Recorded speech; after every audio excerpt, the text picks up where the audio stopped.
So this guy he's been kind of coined the Doctor Strange of the game coming up, and everybody's really, really hyped for him, as they are with every class. But you can just kind of look at these skills here. I mean, we only have really two, and I say that in quotations, casters. We've got Sorcerer, which really isn't a caster. She beats the shit out of people with a scythe in her awakening form. True. And then we've got Wizard and Witch, which are your true blue, like, elemental casters. So this is a nice addition. We haven't gotten a true caster in quite some time. Cape, or is some of that like a skill? Because see how like the chains on the back almost? Nope, that's all the graphic of the cape. Oh, shit. All right, then. Yep. March They 17th. they don't skimp on outfits in the game. I'll say that. Yeah, March 17th. We're actually getting a week earlier than all the other areas due to our 5-year anniversary and due to the transfer over here in NA from Cal Games to Pearl Abyss. And again, we'll talk a little bit about that later on. Yeah, what is Pearl Abyss? Like, why did they take the company? What was the deal there? So it was kind of like a shared partnership. Pearl Abyss had bought out Cacao Games, which was the original publisher, and they were kind of sharing duties. Pearl Abyss was making like the ultimate decisions, but Cacao was going to them like maybe once a month or once a week to, give feedback on what the community was wanting or the state of the game or whatnot.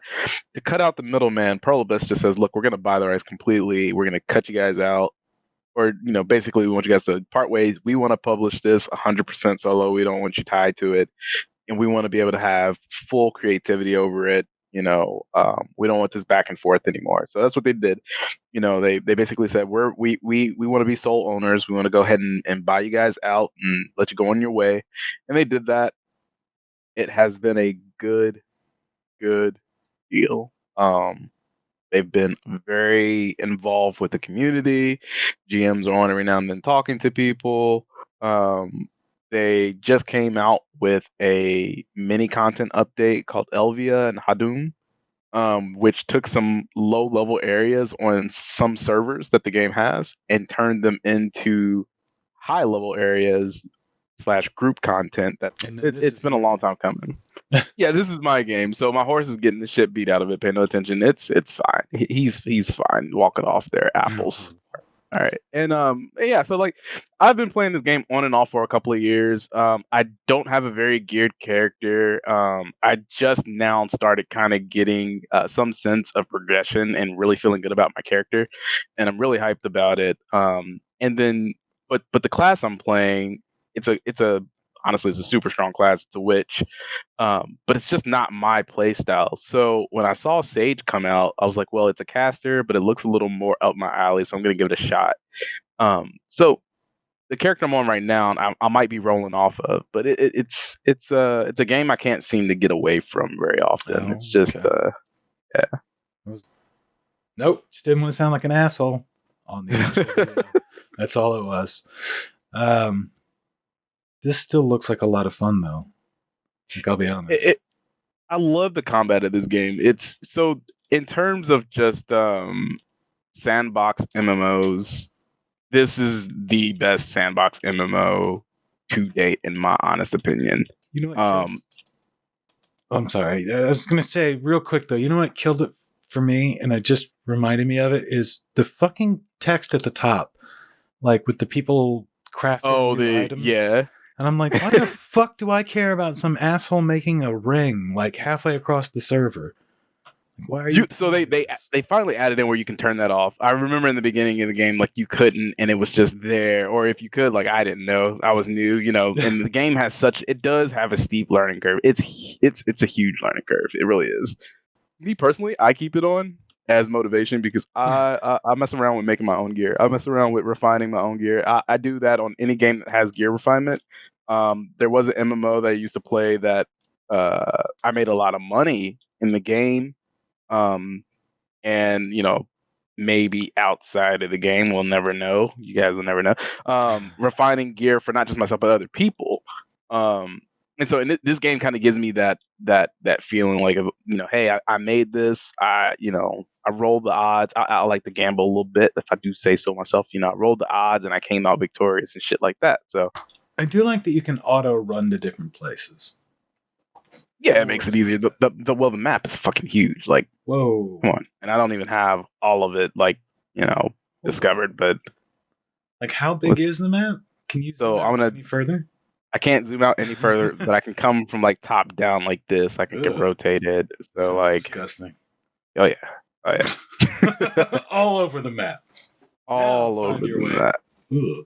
Black Desert? This is so the red and black desert. There's two different deserts actually in this big great desert. Really I know you were. There really is a black desert. Yeah, the game wouldn't make sense if there wasn't a black desert. Come on. But like the fact that it actually was the black desert that we were looking at. Oh yeah. I was like, I thought it would be blacker, like darker, darkness. Everybody. Like Obsidian, like the Crimson Lands in the bottom of. You don't play Warcraft, shit. Nope. But I get where you're going.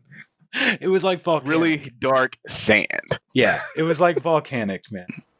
Yeah, no, right now what I'm doing, they have these rift bosses that spawn every so often, and when you do them, it takes a while for them to respawn, but they can. And they have a chance to drop these items. So I'm just going through and I'm doing those. I don't have to do those. I can do whatever the hell I want, really. But yeah, I'm just running around to these areas on the map, and they're marked on the map, these little rifts right here. And I'm killing these bosses for the chance at those. After that, what my guild and I are going to do later on tonight is we're going to do what's called a node war. And so there's little nodes, and you can see like people occupy those nodes or have, control over those nodes. Basically, we fight for these nodes on the map. So we put a fort down. We're going to see if anybody is going to attack it to try and take it, or is going to put a fort down as well. And if they do that, then it's basically a fight between us to see who gets that node. Awesome. So it's like the in-game PvP of the game. Which is something I wanted to break into for a really long time. I wouldn't call it real life gambling. It's like video game gambling in terms of like gambling with your gear, gambling with the money you make in game, potentially gambling with the money you have in real life. So I just wanted to ask because you're like, I wouldn't say that. I don't know if I'd say that, but you're not necessarily wrong. Is Nick gonna be all right? He's screaming bloody murder in the bathroom. No, I'm alive. I'm taking care of a dog. Is that what you call it? Mm-hmm. Jesus. Yeah. I guess it's kind of like a hot dog. When I furiously masturbate, I call it putting it down. Oh God. All right, and 26 minutes is going to be labeled Furious Master. Nick, have you played this game? Yeah, so Cedric was talking about how some people really can't do the sandbox nature of a game like this, and that's my case. I just got bored. I got frustrated. Looks gorgeous. I feel like I lacked direction and just kind of lost the will to continue. The will to live in this virtual world, this virtual landscape. And they've done a good job kind of helping new players along the way with that, with the season servers. They are putting in a lot of catch-up mechanics for gearing out and gearing up so that you can get into the content that you want to get into. Like I said, I played this game off and on I played when it first came out, but I had to make a decision between The Division and this, and then diving deep into this game. And I had a friend that wanted me to dive deep into this game. And I was kind of feeling it, kind of not. But I had like a bunch of other friends that wanted me to dive deep into The Division.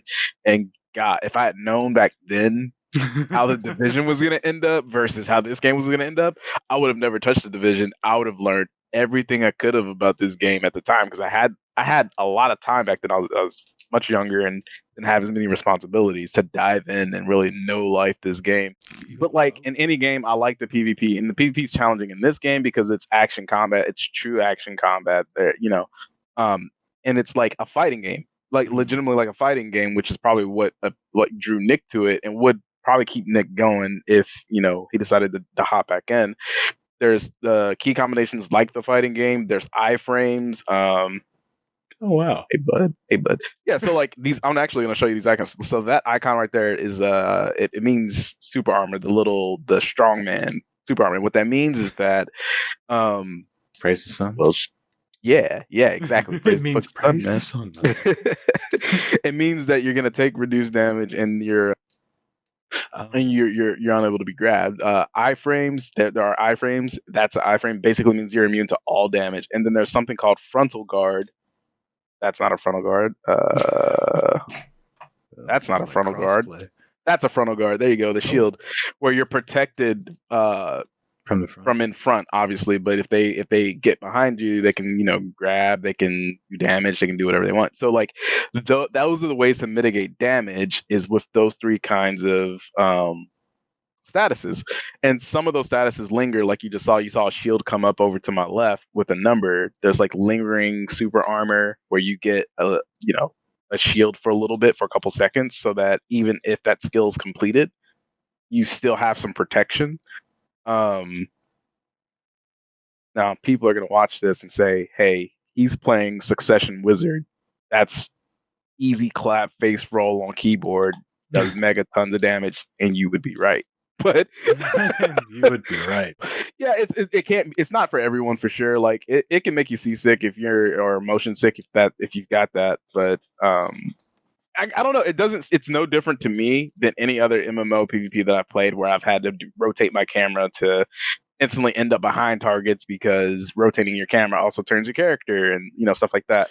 They've also got like I've seen Nick play as a tank, and your screen was all over the place from what I remember. Like, so what is it about? Like, I'm curious. There's too much happening at once.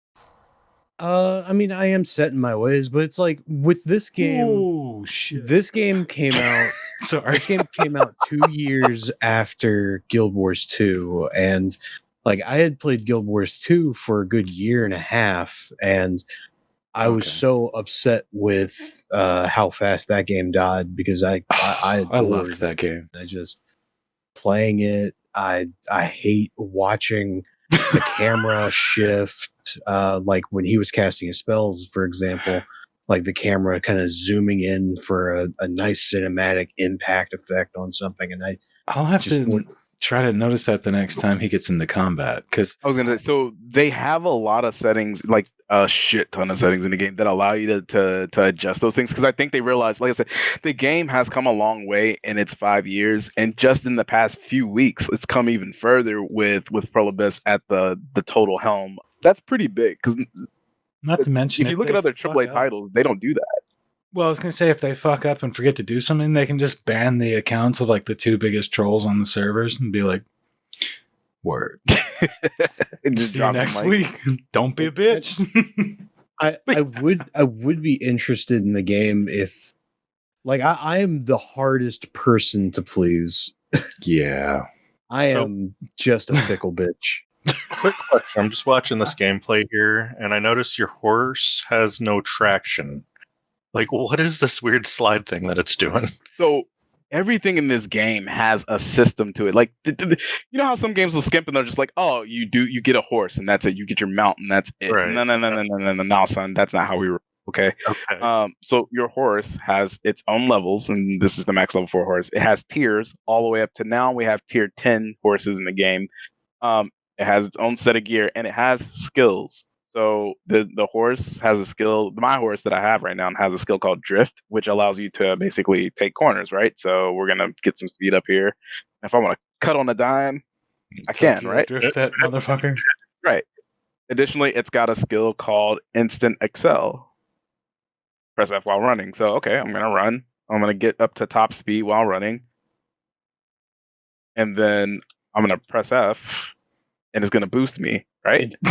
Into a tree. I'm dead now. Damn it. Right. Thanks, Chris, for wanting to know what's going on with my horse.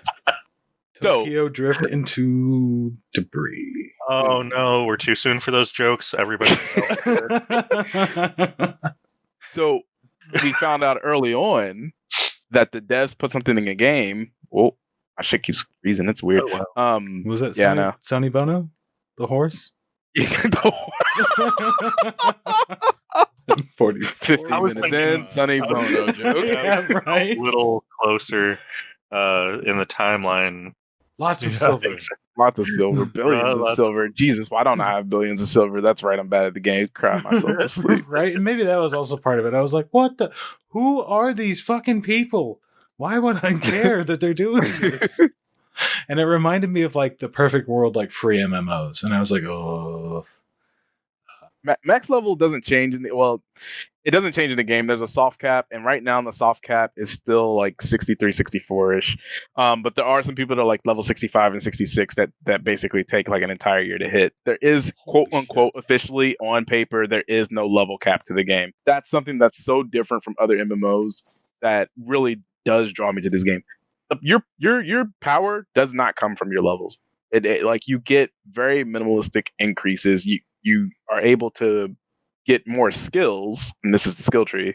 Holy shit. One of the skill EVE trees. Online.